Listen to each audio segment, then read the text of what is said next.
C'est le poumon vert de Besançon. 1600 hectares de forêt en bordure de ville. Mais vue du ciel, elle apparaît de plus en plus clairsemée. Car l'un de ses principaux habitants est malade, le frêne. Quand on entre en forêt, c'est l'hécatombe. Déjà 3000 frênes sont à terre. Il en reste au moins autant à abattre. On fait que ça depuis le 15 octobre quasiment. On fait que de couper les frênes le long des sentiers et des chemins.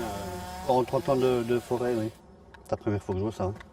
La faute à la calarose, un champignon invisible très volatile.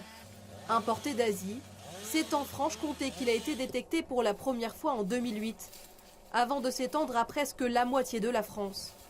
10 ans plus tard, la maladie a atteint son pic. On va déjà marquer celui-là. Ah, il a vraiment plus de rameaux. Les arbres sèchent sur pied. Au niveau de ses branches, on voit qu'elle commence à être sérieusement atteinte. Il y a déjà des grosses branches mortes, donc on a un arbre qui est déjà assez avancé au niveau de son dépérissement.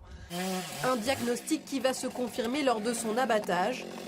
Les branches mortes se brisent au sol en 1000 morceaux et l'intérieur du tronc est en grande partie pourri.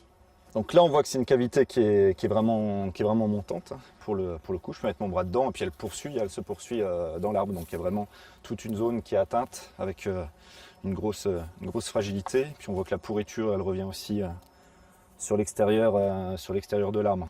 Des fragilités qui posent d'énormes problèmes de sécurité à la municipalité de Besançon. Cet arbre-là, malheureusement pour lui, il est en bordure d'une clairière et juste au-dessus d'une aire de pique-nique. Donc même si on avait eu un petit espoir de le laisser survivre, là pour l'instant son destin c'est de disparaître. Hein. On ne peut pas se permettre du coup en ayant invité les gens à venir s'emparer de ce milieu-là, de risquer que les arbres s'écroulent sur les zones de passage, sur les zones de pique-nique, sur les zones de parking. Pour essayer de sauver l'espèce, des pépiniéristes comme Isabelle Vadel ont créé des vergers expérimentaux. Sur cette parcelle, 350 jeunes frênes plantés il y a 5 ans. Celui-là, il est sain parce que les 2 rameaux qui sont repartis après la bouture sont réellement bien vertes et bien avec un bourgeon terminal bien développé. Alors que son voisin, on voit bien qu'il est mort parce qu'il est cassant. Seuls ceux marqués d'un ruban bleu ont une chance de survie, à peine 10% des plants, une sélection naturelle qu'il faudra ensuite réussir à multiplier. Si on peut en sauver ne serait-ce qu'une centaine sur toutes les expérimentations, avec 100 frênes sains, on peut repartir à zéro, quoi.